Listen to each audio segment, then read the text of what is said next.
अज़ीज़ तलबा व तालिबात, अस्सलामु अलैकुम। शुरू अल्लाह के नाम से जो बड़ा मेहरबान और नहायत रहम करने वाला है। तो अज़ीज़ तलबा, आज मैं आपको तोएं, ज़ोएं, आइन और गाइन लिखने का तरीका बताऊंगा कि इनको कैसे लिखा जाता है और कौन सा लफ्ज़ जो होगा वो हम लाइन के ऊपर लिखेंगे और कौन सा लफ्ज़ जो हमने लाइन से नीचे लिखना है और इनको हमने कैसे लिखना है। तो आप देखें, सबसे बड़ी बात ये है कि बार बार आप लफ्ज़ को लिखें। जौन सा लफ्ज़ भी आपको मुश्किल लगता है, जब तक आप उसकी प्रैक्टिस नहीं करेंगे ना, वो आपको मुश्किल ही महसूस होगा। लेकिन जैसे जैसे आप उसको कंटिन्यू रखेंगे, बार बार उसकी प्रैक्टिस करते जाएंगे, तो इंशाल्लाह मैं उम्मीद करता हूँ कि वही जो लफ्ज़ आपको मुश्किल लगता होगा वो इंशाल्लाह आपको आसान लगेगा और आप उसको आसानी से लिख पाएंगे। तो देखें जी, सबसे पहली बात कि लाइन का ख्याल। अब देखें, ये मेरे पास एक लाइन है, तो इसके ऊपर हमने लिखना है तोएं। तोएं और ज़ोएं दोनों की शक्ल एक जैसी है, इसके अंदर भी सिर्फ़ एक नुक्ते का फ़र्क है। अगर हम तोएं लिखें, उसके ऊपर अगर हमने नुक्ता लगा दिया तो वही लफ्ज़ जो हमारा ज़ोएं बन जाएगा। और आइन और गाइन, ये दोनों जो अल्फाज हैं इनकी भी शक्ल एक जैसी है, ये भी बिल्कुल मिलते जुलते हैं। इनकी शेप जो है इक्वल है कि अगर हम आइन लफ्ज़ लिखते हैं तो उसी के ऊपर अगर हमने नुक्ता लगा दिया तो हमारा वो लफ्ज़ गाइन बन जाएगा। तो अब देखें जी, मैं लिखने लगा हूँ कि ये लफ्ज़ जो है आजकल लिखा कैसे जाता है कि हम लिखते हैं आम रूटीन वाइज तो ऐसे लिख देते हैं। तो ये यहाँ पे इसको ना इतना मोटा नहीं लिखा जाता, इधर भी ऐसे नहीं किया जाता। तो ये लफ्ज़ जो है ना गलत है। फिर कुछ ऐसे करते हैं जी, इधर लेके आए और ये तो ऐसे भी नहीं लिखा जाएगा। ये हमारे पास लाइन है और इस लाइन को हम खाली छोड़ते हैं। तो इसमें सबसे पहले आपने अलिफ़ डालना है। यहाँ से शुरू किया ये अलिफ़ और यहाँ पे रोक दिया। अब आपने दूसरे हिस्से में क्या करना है कि जो आपके पास ये मार्कर है, इसकी नोक से इसको हल्का सा टेढ़ा करें ऐसे। अब आपने इसी तरह वापस मुकम्मल कट के साथ इसको गोल करना है और इधर रुक जाना है। रुकने के बाद अब आपने नोक से ये चीज़ बनानी है नीचे यहाँ तक, जैसे हमने दाल और जाल वगैरह के नीचे वाला हिस्सा बनाया था। फिर देखें, ये अलिफ़ डाला, हल्का से इसको ऐसे टेढ़ा किया नोक से। अब इसी तरह वापस जाएं मुकम्मल खत और अंदर से थोड़ा सा गोल कर दिए, इधर रुक जाएं। अब नोक से ये बारीक, लेकिन ये लफ्ज़ जो है लाइन के ऊपर लिखा जाएगा, ये लाइन से नीचे नहीं जाएगा। और इसको आपने भी लाइन के ऊपर ही लिखना, लाइन से नीचे नहीं लिखेंगे। तो इसमें सिंपल सी बात है कि अलिफ़ डाला ऐसे और हल्का इसको टेढ़ा किया, ये लाइन को टच करेगा। इसी तरह ही आप वापस चले जाएं गुलाई में मुकम्मल कर, इधर रुक जाएं। अब आपने जो ऊपर वाली आपकी नोक है मार्कर की, उसके साथ आपने ये चीज़ जो है ना लाइन के साथ मिला देनी है। तो देखिए जी, ये हमने तोएं और यहाँ पे नुक्ता लगा दिया तो ये हमारा ज़ोएं बन जाएगा। तो एक दफ़ा मैं फिर आपको बता देता हूँ कि ये जो लफ्ज़ है दो लाइनों के बीच में लिखा जाएगा और बिल्कुल लाइन के ऊपर इसको लिखना है, लाइन से नीचे नहीं लेके जाना। और नीचे वाला जो हिस्सा होता है इसका वो बारीक होता है। जैसे ये अलिफ़ शुरू किया, यहाँ पे आके हम रुक गए, उसके बाद आपने जो मार्कर की ऊपर वाली नोक है वो यूज़ की, हल्का सा टेढ़ा करना है और लाइन को टच किया।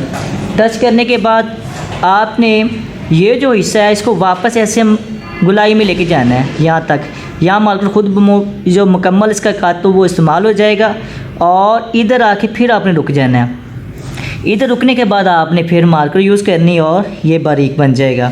तो देखें जी, तोएं और ज़ोएं के अंदर कोई फ़र्क नहीं है। तो मैं आपको फिर एक दफ़ा बड़ा लिख के बता देता हूँ कि ये लाइन हमारे पास तो ऐसे, ये देखें अलिफ़ ये और ये हल्का सा हमने इसको टेढ़ा किया।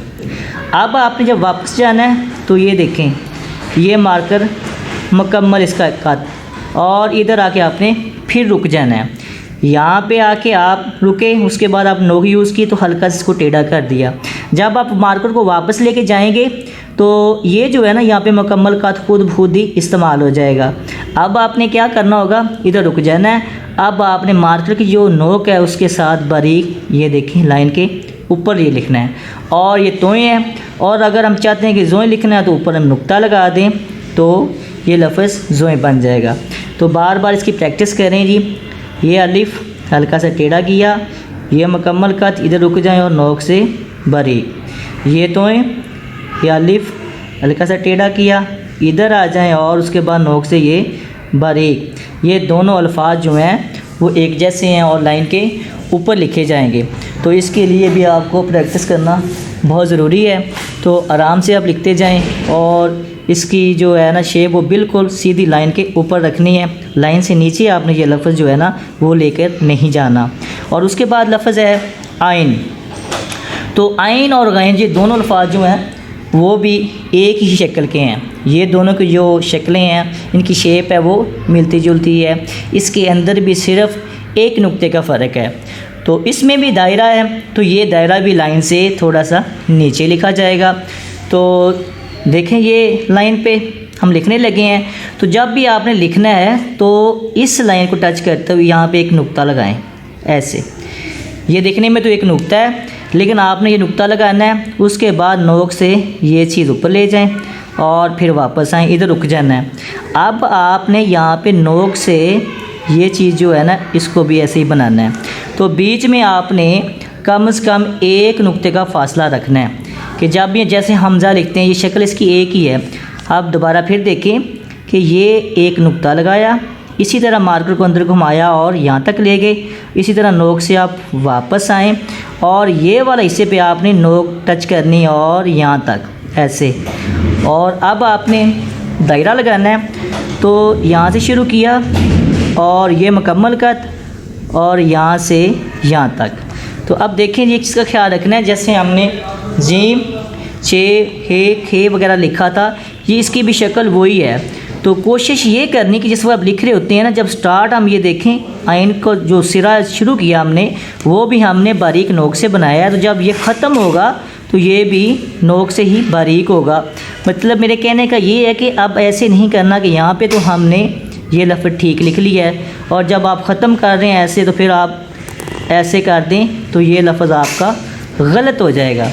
तो दोबारा फिर देखें कि यहाँ पे आपने एक नुक्ता लगाना है, उसके बाद नोक से आपने वापस, फिर आपने ये नोक से इसी तरह इसको साथ मिला देना है। अब उसके बाद आपने जो दायरा है ये जिस तरह हम जीम लिखते थे उसी तरह लेके आए नीचे, लाइन से थोड़ा सा नीचे ला के इसको बंद कर दें। और उसके बाद हम गैन लिखेंगे।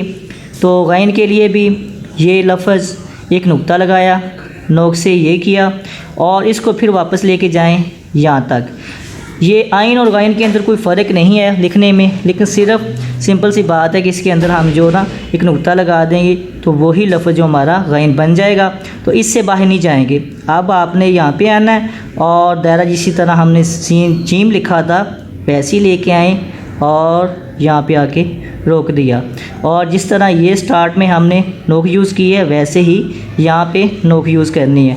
तो ये भी लाइन से थोड़ा सा नीचे लिखा जाएगा। अब मैं आपको मज़ीद एक दफ़ा बड़ा लिख के दिखा देता हूँ कि ये देखें फॉर एग्ज़ाम्पल हमारे पास एक ये नुक्ता है। तो अब ये एक नुक्ता है। अब आपने इसी तरह नोक से ये चीज़ वापस लेके आनी और फिर नोक को इस्तेमाल करते हुए ये बारीक रखना है इस तरह। और उसके बाद आपने दायरा इसी तरह लेके आना है यहाँ तक इसकी नोक।